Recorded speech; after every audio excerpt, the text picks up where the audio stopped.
बेनकाब किस्त नंबर 25। उनका कहना है कि अगर हमने प्रेस में तमाम वाक़यात देने पर इसरार किया तो इनके पास इसके अलावा और कोई रास्ता नहीं रह जाएगा कि वो हुकूमत को एक हैंडआउट के ज़रिए या मेरे मुखालिफ उम्मीदवार के बयान के ज़रिए इसे हिंदू मुस्लिम फसाद का रुख दे दें। मैंने वज़ीर-ए-आज़म इंदिरा गांधी से टेलीफोन पर होने वाली गुफ्तगू का लुब्बे लुबाब अपने सामने बैठे हुए अफराद को बताया, जिन्हें पहले ही मेरी बात सुनकर कुछ अंदाज़ा हो गया था। कमरे में मेरे बाद किसी ने कुछ नहीं कहा, बल्कि हर शख्स अपनी अपनी जगह अपनी अपनी सोच के मुताबिक मामले की गुत्थी को सुलझाने की कोशिश करने लगा। और अगर हम मामले को प्रेस तक ना ले जाएं तो अटल बिहारी वाजपेयी ने मुझसे कुछ देर बाद सवाल किया तो वो भी खामोश रहेंगी और हुकूमत की जानिब से भी कुछ नहीं कहा जाएगा।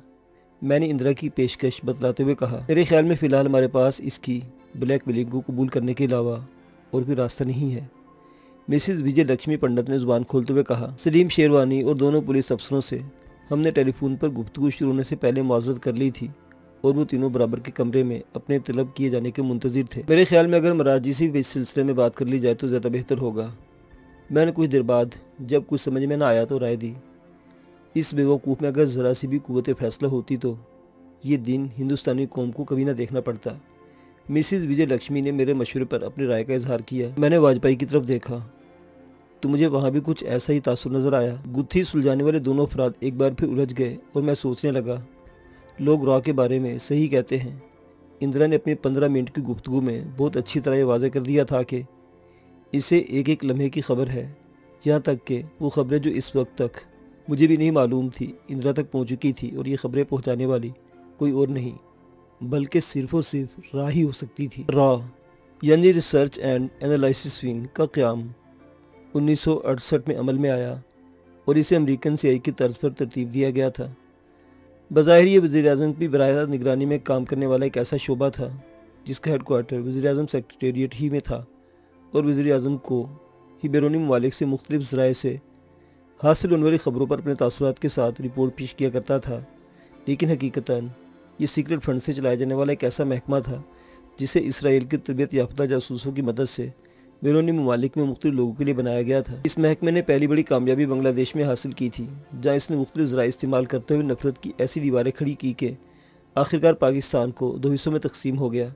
लेकिन जब इंदिरा को खुद अपना राज सिंहासन डोलता नजर आया तो इसने राह की बैरूनी जिम्मेदारियाँ ख़त्म करते हुए इसे अंदरूनी मुल्क अपने मुखालफों की कमज़ोरियाँ तलाश करने और उनकी जासूसी करने पर लगा दिया।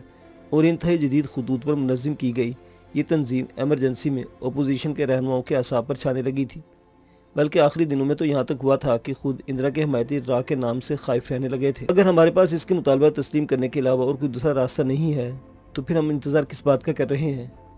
इर्तिका ने पहली बार लबकुशाई करते हुए कहा और दोनों बड़े सियासतदानों ने चौंक कर इसकी जानिब देखा। देखें, सूरत हाल ये है कि हमने एक प्लान बनाया लेकिन इंदिरा को किस तरह इसकी भिनक पहुँच गई और इसने हमारा प्लान तार पैडो कर दिया। अब या तो इस हकीकत को तस्लीम कर लें या फिर तमाम रिस्क लेते हुए अपने मंसूबे पर अमल दरामद शुरू कर दें। इर्तिका ने अपनी जानिब घूरते चेहरों के सामने अपनी दलील पेश करते हुए कहा, लेकिन चूंकि हम इस पोजीशन में नहीं है कि किसी भी किस्म का रिस्क ले सकें, इसलिए महफूज रास्ता ये है कि फ़िलहाल हम इंदिरा की बात मान लें और फिर बाद में सोचें कि इसमें से कोई रास्ता निकल सकता है नहीं। इर्तिका पूरे एतमाद के साथ गुफ्तगू कर रही थी। अटल बिहारी वाजपेयी और मिसिज विजय लक्ष्मी पंडित के बड़े नामों का इस पर कोई असर नहीं हुआ था। लड़की बात तो ठीक कह रही है, मिसिज पंडित ने कुछ देर सोचते रहने के बाद कहा, तुम्हारा मतलब है कि हम अपने मुकम्मल तौर पर शिकस्त का ऐलान कर दें? वाजपेयी साहब ने कुछ देर सोचे रहने के बाद सवाल किया, जंग में मुकम्मल शिकस्त से बेहतर ये होता है कि हम अपने कमज़ोर महाज पर पीछे हट जाएं। इर्तिका ने सवाल का जवाब दिया, एक और भी सूरत हो सकती है। विजय ने दखलंदाजी करते हुए कहा और वो तीनों इसकी जानिब मुतवज्जो हो गए।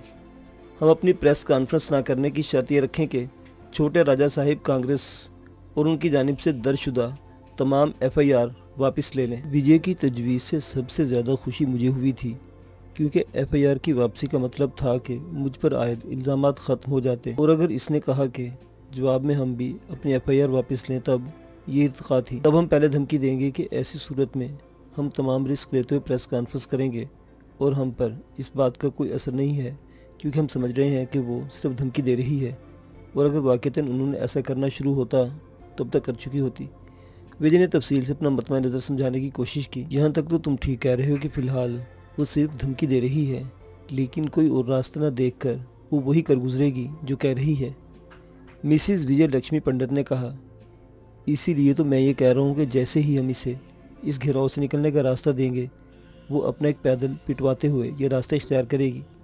विजय ने सियासत में शतरंज की इस्तेलाह इस्तेमाल करते हुए कहा, अपना मफाद सामने हो तो वो कुछ भी कर सकती है। ठीक है, ये बात करके देख लेते हैं। वाजपेयी ने भी किसी नतीजे पर पहुंचते हुए कहा, तुम ज़रा इस सलीम शेरवानी को बुला लाओ।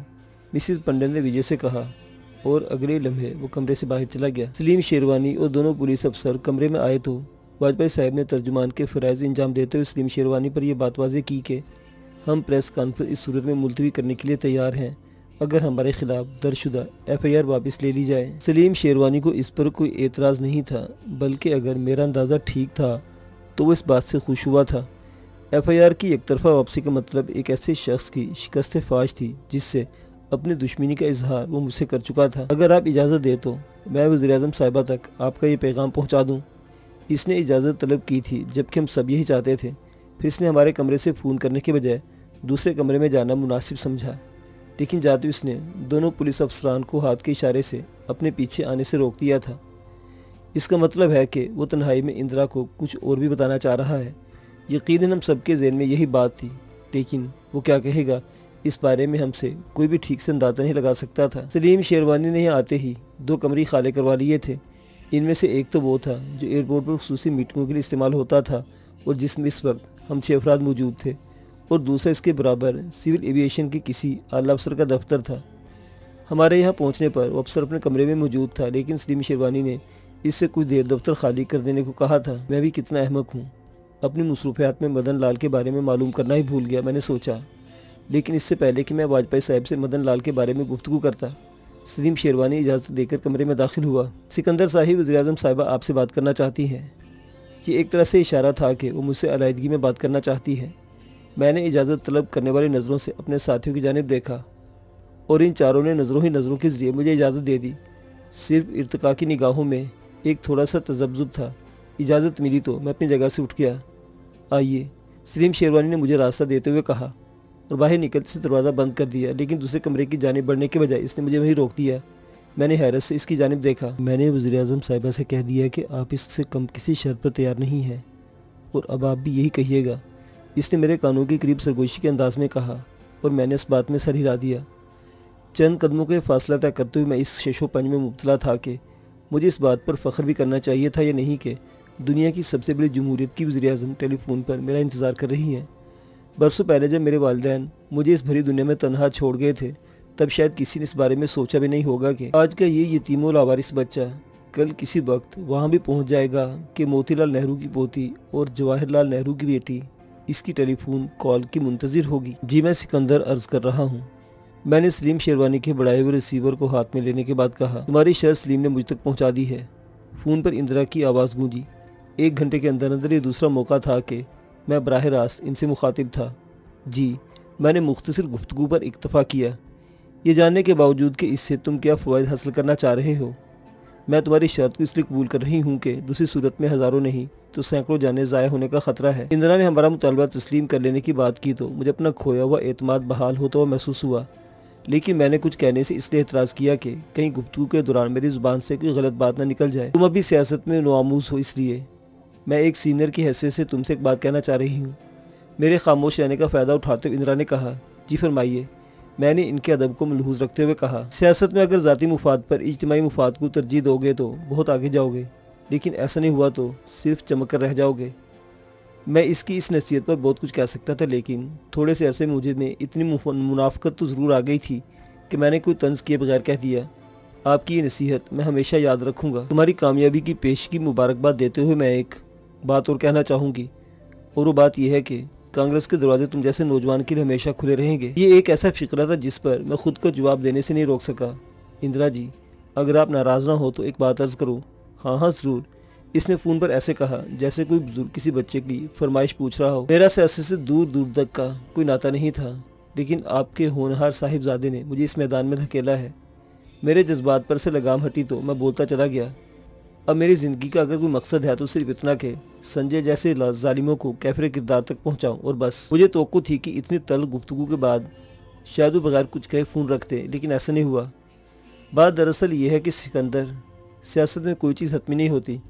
आज जो दुश्मन है वो कल दुश्मन नहीं रहता, और जिससे आज दोस्ती है कल इसी के खिलाफ महाज बनाया जाता है। उन्होंने सियासत के दाव पे समझाने वाले अंदाज में इख्तियार करते हुए कहा, बहुत मुमकिन है तुम्हें अभी मेरा ये कहना कबल अज़ वक्त लगे, लेकिन मैं तुम्हें ये पेशकश मुस्तकबिल के लिए कर रही हूँ क्योंकि मुझे यकीन है अब तुम राजनीति से दूर नहीं जा सकोगे। इंदिरा के इस दावे का फिलहाल चूँकि मेरे पास कोई जवाब नहीं था, इसलिए मैंने मौजू को एक बार फिर इस जानिब मोड़ दिया जिससे हमारी गुफ्तगू का आगाज़ हुआ था। तो हमारे पास कब तक इत्तला पहुँच जाएगी कि तमाम FIR वापस ले ली गई हैं? 2 घंटे बाद तुम अपने हल्के के अपने लोगों से इस बात को कन्फर्म कर सकते हो।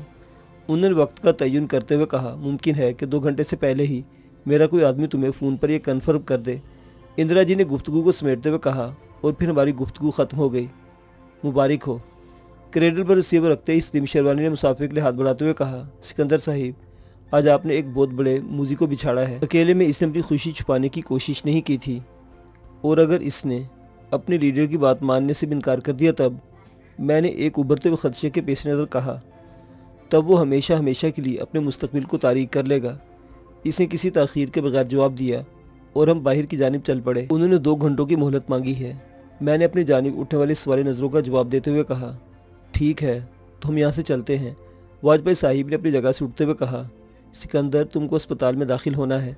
उन्होंने मेरी जानिब देखते हुए कहा, और मैंने हैरत से इन चारों को देखने लगा। अभी थोड़ी देर पहले तक तो ऐसी कोई बात नहीं थी, ये अचानक बीच में अस्पताल कहाँ से आ गया। मैंने सोचा, दरअसल मदन लाल जी सहाफ़ियों की फ़ौज समेत मौजूद होंगे, और अब आप प्रेस से बात नहीं कर सकते तो इसका कोई बहाना तो चाहिए ना। इर्तिका ने मेरे चेहरे पर उभरते हुए सवालों को पढ़ते हुए कहा, आप अस्पताल में इन्हें भर्ती करवाएं, मैं मदन लाल को सूरत हाल समझाता हूँ। वाजपेयी साहिब ने मिसिस विजय लक्ष्मी पंडित से कहा, शेरवानी साहिब, हम 2 घंटों तक के पाबंद हैं। इस बार उन्होंने सलीम शेरवानी को मुखातिब किया था। जी बजा इरशाद। सलीम शेरवानी ने पूरी सादतमंदी से जवाब दिया।